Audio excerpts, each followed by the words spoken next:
Hi, everyone, and welcome to All Things Creative. I'm your host, Linda Riesenberg Fisler.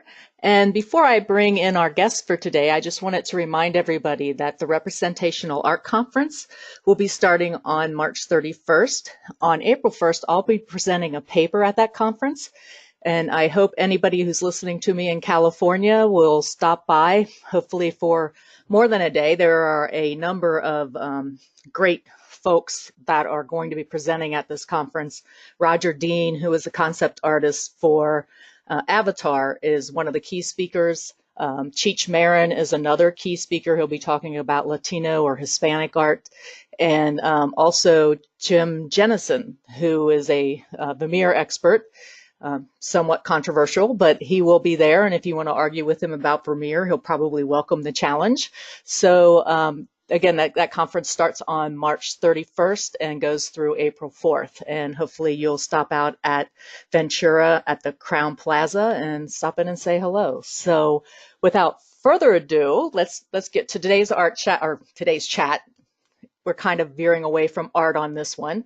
Hopefully my artist friends will forgive me, I guess. I don't know if forgive's the right word, but actually, I as I said in an earlier podcast, that I wanted to kind of branch out. That's why we went from art chats to all things creative and talk about more creative things along with writing, because you all know that I'm an author as well. So today we welcome Kit Frick, and Kit is from Kit, you're not in Pittsburgh now, you're in New York?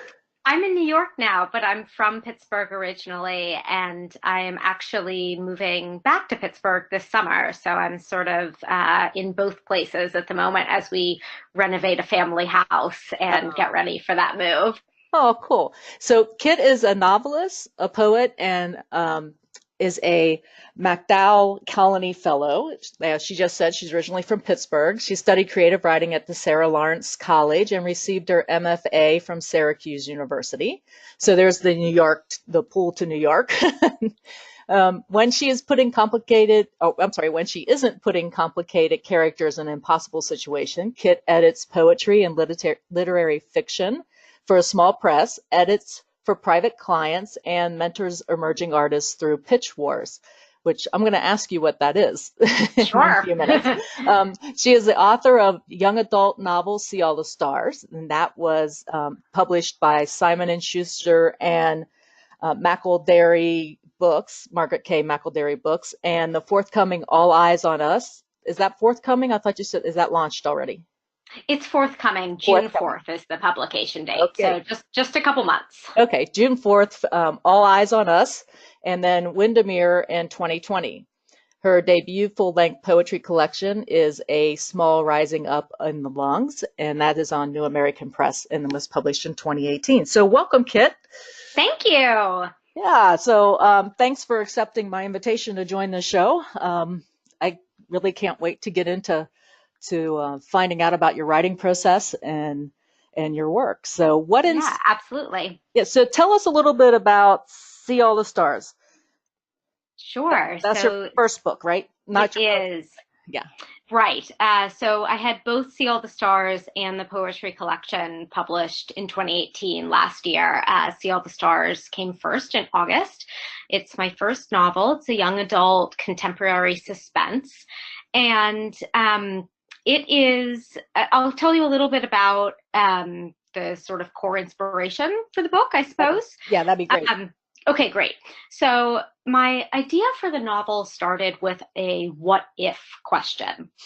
I'm drawn to complicated characters, and my writer brain delights in putting them in really tough situations and then empowering them to dig their way out.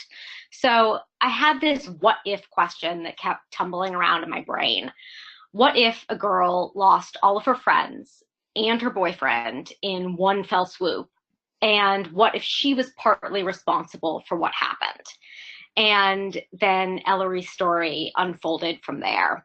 So I knew I wanted to tell the story both of what led up to this event that tore Ellery's group of friends apart, and also how she was going to cope in the aftermath and figure out a way to move on. So I knew I had these sort of two stories that would both lead up to and then come after this climactic event.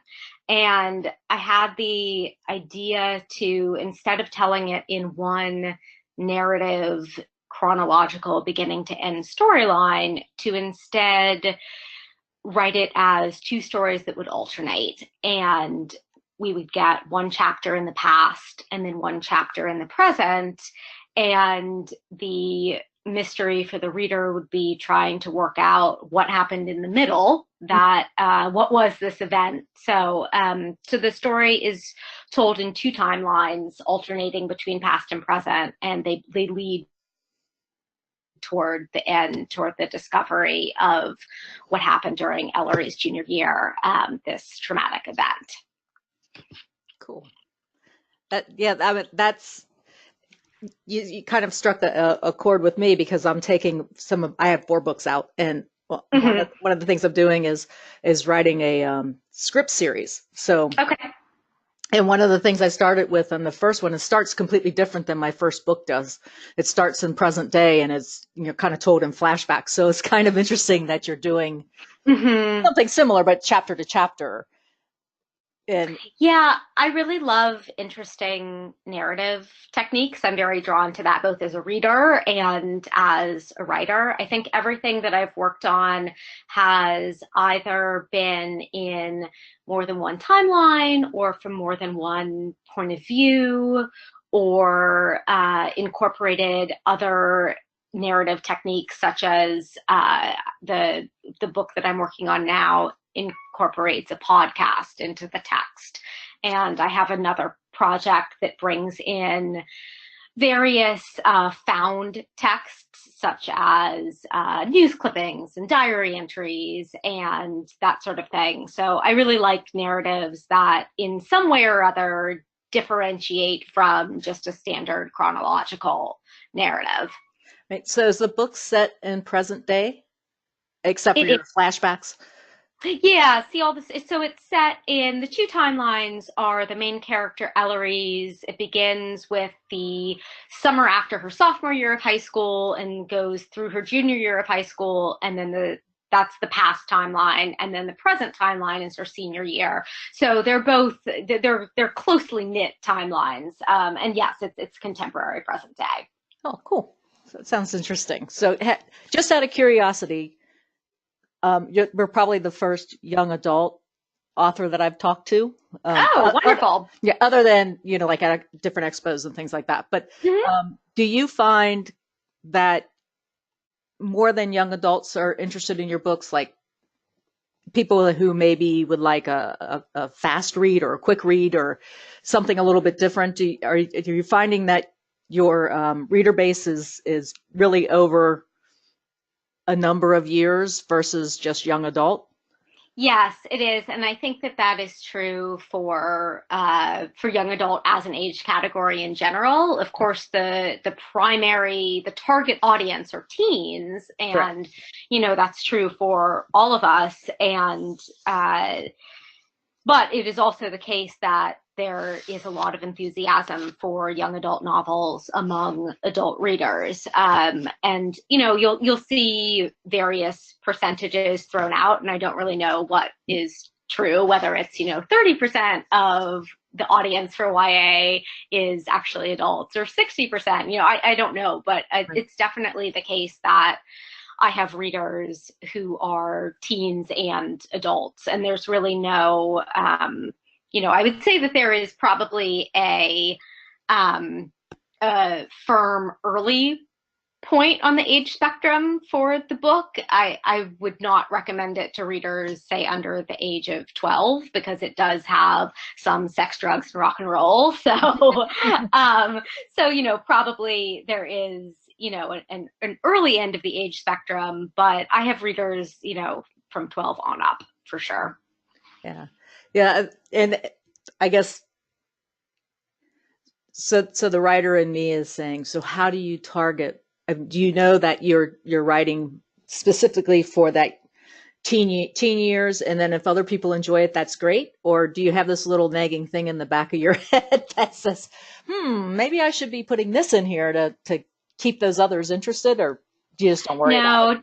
No, I think definitely the former. I have teens in mind as my audience Yeah. when I'm writing, and I think that the appeal of YA to an adult audience has a lot to do with the fact that we feel very close to our adolescent years. At Mm-hmm. least I do, and I think from talking to other YA authors about this phenomenon, this seems to be a fairly uh, relatable experience. We still relate a lot with our teenage selves, and so as adults, we're drawn to reading about teenagers because they're having experiences that still feel very close to us. So I have never found as an author that there's anything that I need to do specifically to appeal to a crossover market of teens and adults. That just happens, I think, automatically. So I'm not worried about adults when I'm writing. I think they will find their way to reading my YA books if it appeals to them, and that's great. But I'm definitely focused on writing for teenagers. Cool. Cool. That's what I would have expected, but I thought I'd ask. Yeah, good question. Yeah. So let's go into the writing process a little bit for you. Sure. Take us through a typical day. How many hours do you write? Is it that structured? Are you kind of like bopping from a couple different things, or do you just close the door and that's it? Don't bother me. No, I am definitely bopping. That's a good that's a good description. So it's hard to talk about a typical day because, well, I'll give you a little overview of what my writing life looks like right now. So I work from home, which I've been doing for almost 3 years now, but I don't write full time. I'm self-employed. I own a private editorial practice, and I also work as a senior editor for Black Lawrence Press, which is an independent publisher of poetry and fiction. And I have a couple of other freelance gigs in addition to that. So I'm self-employed and I'm based from home, but my time is divided between writing and editorial work. So a typical weekday for me, Monday through Friday, involves, it's probably heavily skewed toward the editorial work, which I consider to be sort of my day job work. Mhm. And then on the weekends, that's when I have the majority of my writing time. And the way that I schedule my day depends a lot on where I am in a particular writing project. So if I'm drafting a new project, if I'm involved in the first draft process of writing, then I do try to schedule time to write every day or as close to every day as possible, even if it's only for maybe an hour or two during a weekday and then a much longer stretch on the weekends. I do like to have that momentum when I'm drafting. So ideally, I am writing every day at that point. But if I am revising, then that's often not, I don't need that same sense of momentum. And it's difficult for me to schedule so that I do have writing time every day because I do have other jobs. So then I'm often working primarily on editorial work during the week and primarily on revising during the weekends. So it does differ a bit based on what stage I'm in of a writing project. But it has been very nice over the past 3 years having much more control over my schedule. When I was working a full-time job that involved going to an office every day, then I really couldn't write during the week at all. I was just too burned out. I live in New York City, and so in addition to work time, there's also an hour commute on either end of my day.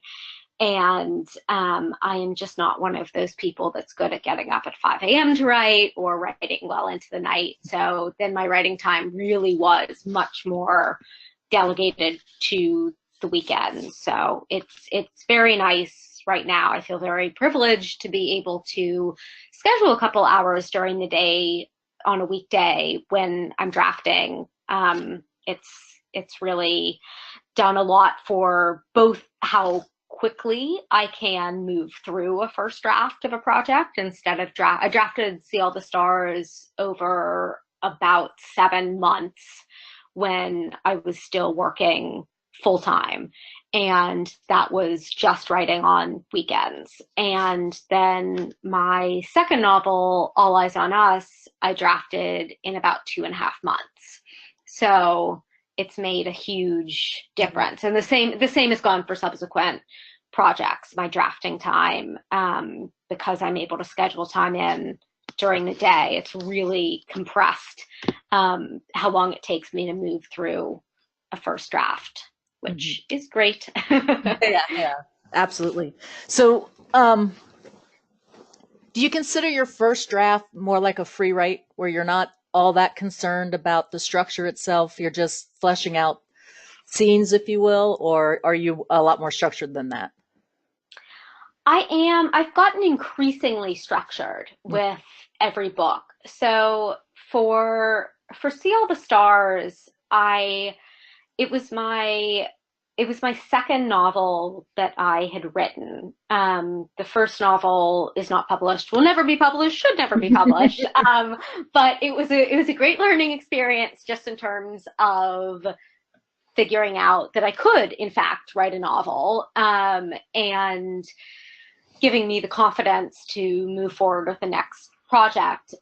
So with that first book, I think I did kind of free write it. I had some notes, I had concept ideas. I didn't really do anything in the way of scene outlining, though.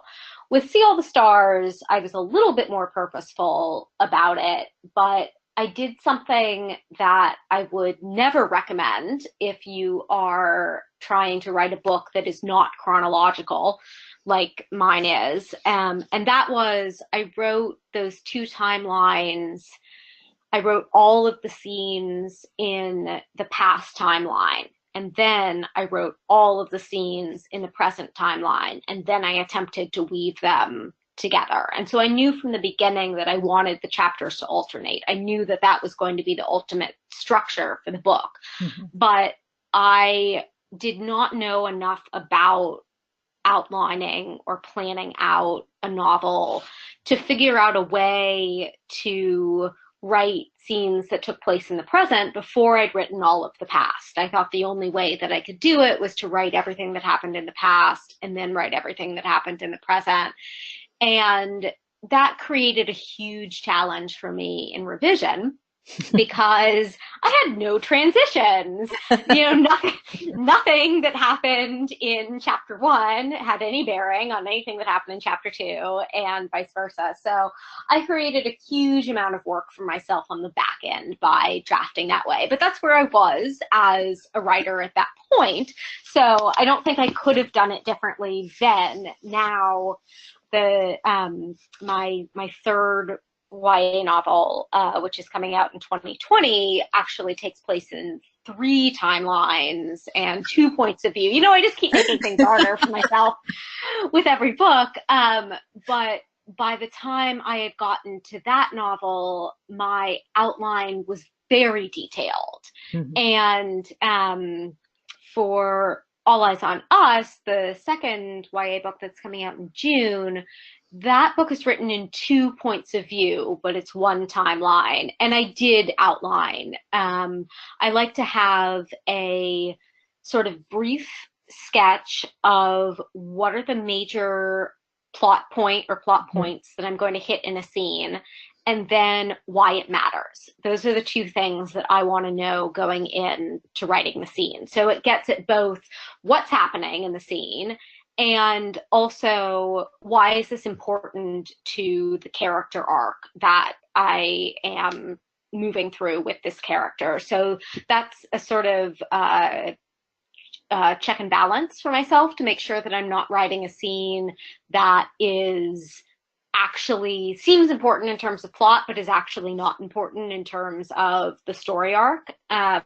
So I have to know what needs to happen and why it matters before I go into writing the scene. And I do that now for every novel that I write. Cool.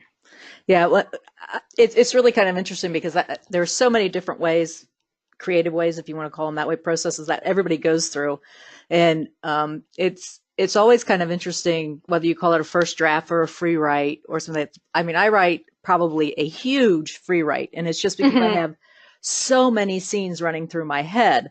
Like my free writes are typically 350,000 words. So Oh my goodness.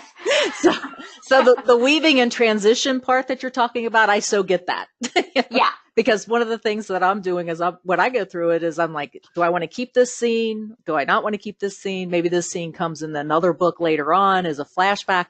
So, it's nice to have all that material to go through, but then again, it is just so overwhelming, as you found out with your first book, Seal of Right. Stars. It's just so overwhelming to decide, what that is. So, but it's really also really nice to hear that I'm not alone with bopping back and forth between things and not possibly getting some writing done each day.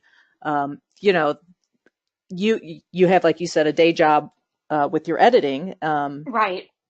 So yeah, so it's really I always find that interesting to hear how other writers, do their work. Right. Um, And I will say that even though I am an outliner, it doesn't mean that you're then gonna I stick to come it. up with exactly a Yeah. first, it doesn't mean that I come up with a first draft that then does not require structural revision Right. ever. Just because I have mapped it out doesn't mean that my first thought was the best thought in terms of the way the book will be structured. So it's not a perfect solution for having a perfectly plotted book or anything like that, but it does mean that I don't end up with drafts that are 350,000 words. So, so for me, there is a benefit in terms of some level of efficiency and ensuring that I am sticking to a specific story that I am trying to tell, but it doesn't necessarily mean that it's right or that there won't be changes in terms of ordering of events or chapters that don't belong. But I have found that the more proficient I've become with outlining, the less of that happens. Yeah. So it's a process that works for me, but it's not any guarantee of structural perfection by any stretch of the imagination. Right. Yeah. I don't actually, I guess my favorite, and you're more than welcome to tell me what your favorite part of the writing process is. But I think my Mm-hmm. favorite part of the writing process is actually that free write because I'm not worried about grammar. I'm not worried that much about structure. I am just writing what I think, the next scene is or what happens to some of my characters.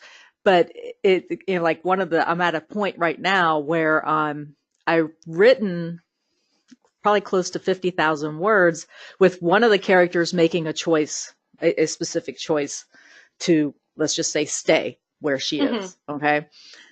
But now I'm like questioning, what would the book be more interesting if she decides to leave?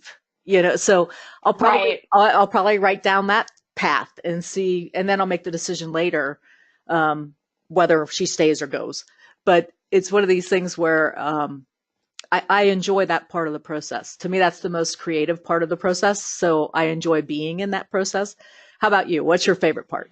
Well, it's so interesting to me talking to writers who enjoy drafting because I think I live in a kind of constant state of mild terror during during the entire drafting process because even and this is probably one of the reasons that I outline because it is a way of tricking myself into sort of like the fake it until you make it scenario. I tricked myself into thinking, okay, I have this book that works. I just need to write it. And so, yes, I'm in this sort of constant state of mild terror and anxiety the entire time I'm drafting, in fear that it's all just going to fall apart until I reach the end. And then I feel like I can breathe, because even if it's not good yet, which it never is, let's be serious, it's the first draft,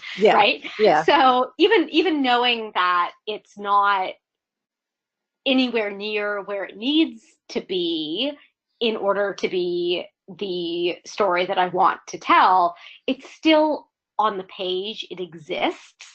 And once I have that draft, my favorite part of the writing process is revision, because then I feel like this huge weight has been lifted off of my shoulders. I've gotten a draft down, and then I can really get in and transform that draft into the book that I want it to be, through multiple versions, not just through one revision, of course. But yes, I'm a fear of drafting, love of revising person. Yeah, it is interesting because that we're on two different opposite ends, and it's like the 7 or 8 times that I have to read through my book to make sure that it all comes together, and it's like that's like just slip my wrists now, get it over with. But it's very important. I mean, I do recognize how important that step is. I think most of my fans are probably more upset with the fact that I'm taking so long staying in the free write one, and then they'll go like, "Where are you on the process?" I'm getting ready to do the first draft. It's like, what have you been doing? Right. So yeah, so kind of staying in that first draft free write type of place. I think my fans get a little more upset with me because I spend a lot of time in that area. So, but yeah, cool. So I guess one of the other questions that I had sent you was, I suppose you don't want to always be writing, since you live in that anxiety and terror of doing that. So, but I'm sure your mind is still working on things even after you get that first draft done. Yeah, I mean, it's certainly the case that even when I'm not writing, I am thinking about stories a lot of the time. I think I'm sort of on the alert for story ideas in a lot of the things that I'm doing. So even if I'm just kicking back and watching TV or listening to a podcast, I am maybe not actively thinking, okay, maybe there'll be a story idea in this, but a part of my brain is listening for something that might intersect with the project that I'm currently working on or a future project. So it is hard to switch off that part of the writing brain. And I wouldn't want to switch it off. I mean, it's certainly, it's very useful to be tuned in to potential ideas. But I do try to, when I'm not writing, to be able, I need to be able to set it aside to do. Otherwise, I would never get my day job done, or, spend any quality time with my husband. And, I try not to be working constantly. But yes, there's definitely a part of my brain that is always switched on to thinking about story and thinking about ideas, for sure. Yeah, I think everybody who lives in that creative world you can't take that whole foot out of that world. It's nope. kind of cemented it in there, and people just have to understand that. So, what's more important to you, character development or the story itself? I don't know that those are things that I really differentiate between. They're so closely linked for me. When I am coming up with an initial idea for a story, it always starts with a character. So I'm not a writer that will think about a plot concept separate from thinking about who is going to populate that world, at least in terms of my main character. So So yeah, I don't know that I think of those two things separately. I think that what I will say is a plot lacks meaning to me until it becomes a specific character story. Hmm. So it needs to be about a character faced with an obstacle of some sort and how they are going they face this external obstacle. And that's very general. I mean, that could apply to any type of story. I write mostly suspense and thrillers, so there's often a external antagonist who is a person, but it could also be an internal obstacle. But yeah, I mean, I think that the for me the character developing is the story Yeah. often, if that makes sense. Yeah, it does. It does. And I think, most authors would say that the character development is, key to the whole process. I mean, if you have a very weak character, you're going to have a very weak story. So, Exactly. right. Yeah. So, we kind of dove into the writing process a little bit deeper, probably here in the beginning, but let's take you back to when the idea popped in your head for See All the Stars. And you did talk about this a little bit, but did your main character come to you, the protagonist come to you immediately, and that's how you wrote around it? Or I can't recall what you were talking about. I know you said that you wanted it right from the beginning to be one chapter from the past, one chapter from the present. Yeah. So when I have the first thing I do when I have an idea for a story, so with See All the Stars, it started with that what if question Yeah, about right. Ellery. What if a girl lost her friends and her boyfriend in one fell swoop? And what if she was partly culpable for what happened? So I knew it would be it would revolve around that question, but then I had the next thing I had to figure out was who that girl was. And so that came first, figuring out who Ellery was. And then the next thing I had to figure out was what happened that split apart this friend group. How was she culpable? So I guess the character came before the plot events in Yeah. that way. But I start by taking a lot of notes and that's the free form part of the process For for you. me. That's Okay. that's where I'm in just like free writing brainstorming mode. Once I have an idea, I'll just sit down with a blank Word document and I'll just start typing, and I'll usually come up with maybe 3 or 4 pages of just scattered notes on character, setting, what might happen, character relationships, backstory, all sort. There's no sort of pattern. These notes would not make sense to anyone except me. They're just for me at this point.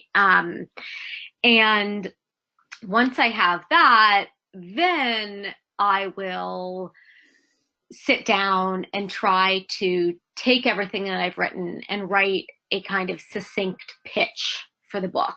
And so that's what I'll end up sending to my agent and say, like, okay, I have this idea for this book. What do you think? And she'll weigh in at that point with either like, yes, go write that, or she'll have a couple of ideas and I will tweak it from there. But the initial idea stage is just kind of all over the place thinking, and then it gets narrowed into something that looks like a much more neat hooky pitch, and then that gets set aside, and from there I will start outlining. So I usually spend, I would say now that I'm able to factor writing time into my weekdays, and drafting usually takes me approximately 3 months, I usually spend about that long working on the idea stage before I start drafting. So I'll spend 2 or 3 months getting to the point that I'm ready to actually start drafting. So that's a critical part of the process for me. And there's a lot of work that goes in on the front end so that I am actually able to sit down when I have 2 hours blocked out to write. I've done months of work that culminated in a scene outline that I'm able to then sit down to write. So even though my drafting is structured in that way, there's a lot of creative explosion that happens beforehand, if that makes sense. Yeah, it does. It does. I believe it does. So, Yeah. I mean, I do too. So I follow right along with what you're saying. So tell me about. I was actually. This is always the scary part with social media, right? I was out looking at your Facebook page and I saw the one post that you had. It was like contract day with Simon and Schuster. Tell us about the Uh-huh. process that you took to get to that day, because a lot of people just think that that's something that happens. It's like all of a sudden, boom, there you are overnight. It happens, and that is not the way it happens, right? No, it sure isn't. Do you want me to talk about querying or just the point or past that point? What would be No, why don't you take the whole process, because querying isn't an easy job either. So, right? so go So ahead. starting, Yeah. sure. So just starting from the point that there was a point at which I moved from thinking about writing for the sake of writing to writing with publication as a goal in mind. Um, and that really happened with the drafting of See All the Stars. I knew that my ultimate goal was with this manuscript to query agents and to find representation. So obviously I had to write and revise the book first, and that was a process that took probably about a year, drafting and going through several rounds of revision with beta readers until I got to the point that the manuscript felt as finished as possible as I could get it on my own and ready to query. Um, so at that point, I had been researching agents that represented young adult contemporary and young adult suspense, which is what my book is. And I sent out about 40 queries for See All the Stars over the course of about 3 months. So I did not have as long and harrowing of a query journey as I know that many authors do. I got pretty lucky in that I got an offer about 3 months in. And I ended up speaking. I had three offers of representation. I spoke with all of those agents to figure out who was going to be the best fit for me personally and for my book. And I ended up signing with Erin Harris, who was actually the first agent that had offered on the book. And it was definitely a scenario where I just knew from the beginning that she was going to be the right fit for me. Mm-hmm. So I signed with her in March of 2016. And then I revised again with Erin. We went through 2 rounds of developmental edits and then a few sort of like lightning round edits, polishing up the first chapter and a couple more targeted things to get it ready to put on submission. And so at that point, Erin shared with me the submission list that she had put together of editors at various imprints. And so we discussed that. And then she shared with me the pitch for the book. And then she put it on submission. And then that process it was the middle of the summer, which was probably the worst possible time to go on submission because everyone is on vacation. So it dragged out a little bit, but I wound up getting an offer from my editor, Rita Remus at McElderry Books, which is a imprint of Simon and Schuster's children's publishing division, in the fall, in September of 2016. And I was at the MacDowell Colony, which was mentioned in my bio that you read at the beginning. I was there when I got the offer of publication, which was amazing because I was at this sort of magical residency, and it was, steeped in writing, and it was a wonderful experience. But it was also logistically really tricky because there was no internet in my studio at MacDowell. I had no cell phone reception. We had to there was one landline that the colonists could sign up to use in a sort of basement office. And so I ended up scheduling these appointments to have a phone call with the editor and then a phone call with my agent. And eventually she ended up texting me the offer of publication because there was no other way to reach me. So that was obviously very, very exciting. So that was that fall. And then I did get contracts then a couple months later, those came in. And yeah, I don't know what else can I illuminate about the querying or submission process. That's actually probably a fast track, more than you think, than what I typically hear when I talk with others. Yes, I did know. I got pretty lucky in terms of the timing. I mean, it took years as a writer to get to the point where I could write See All the Stars, that I could write something that actually would garner an offer of representation from an agent, that would be publishable, that could be put on submission to publishers. I mean, I went to college for writing specifically. I graduated in 2004 and I got my MFA again in writing, graduated in 2012. So there was 16 years from the point when I first went to college with the goal of studying writing and becoming a writer in mind, and 2016 when I signed with an agent. So, 16 years happened where I was working toward that goal. And then, I think anytime you hear a writer's story that sounds like, oh my gosh, it happened so fast.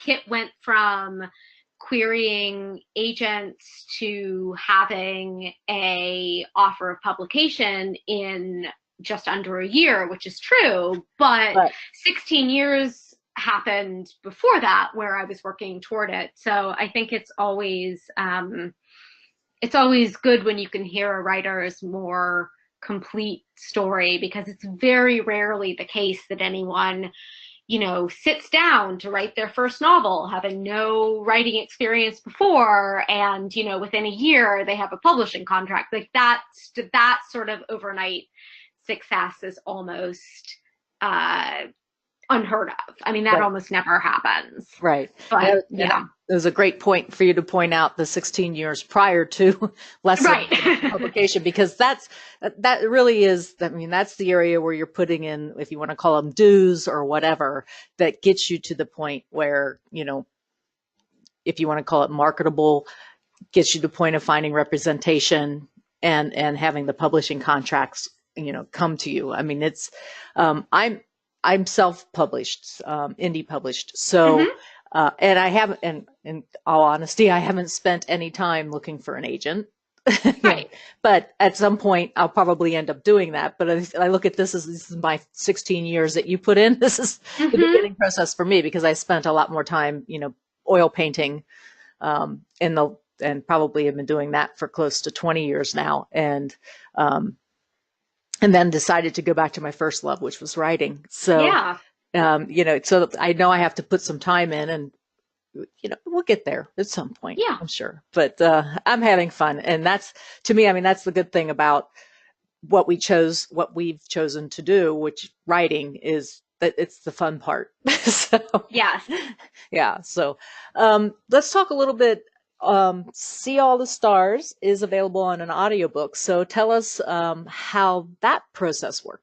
Yeah. So, part of that contract with Simon and Schuster, one of the rights that gets negotiated between your agent and the publishing house when you sign a traditional publishing contract are the audio rights. And so in this instance, we negotiated to retain the rights. So it meant that I and my agency retained the rights to the audio. So when we had a finished edited book, when I'd gone through the developmental edits and the book had been put into copy edits with Simon and Schuster, at that point, my agency then put See All the Stars on audio submission to the various audiobook publishers that publish YA audiobooks.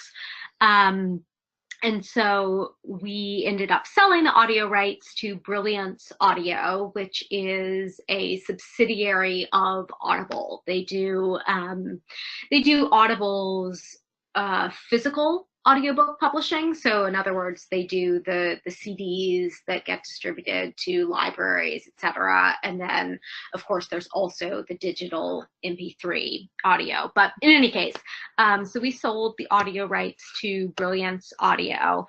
And then the audiobook process was actually really fun because I retained narrator approval, which was really exciting because that's not something that authors just automatically get. That was something that my agency negotiated for me, and I was very appreciative for, because it meant that Brilliance auditioned narrators for the project, and then they sent me audio samples of several narrators reading, and I was then able to choose who would narrate the audiobook. So that's something that you would have as an author complete creative control over if you are putting out your own audiobook. But if you were traditionally publishing your audiobook, such as I was, that's something that can really vary depending on your contract, where authors either have no approval, which is often the case when you don't retain audio rights and your publisher keeps them. So if, for instance, Simon and Schuster had retained my audio rights and had decided to make an audiobook for See All the Stars, it's probably the case that they would have hired a narrator and I would not have been looped into that process as the author. Sometimes authors have, what is it called?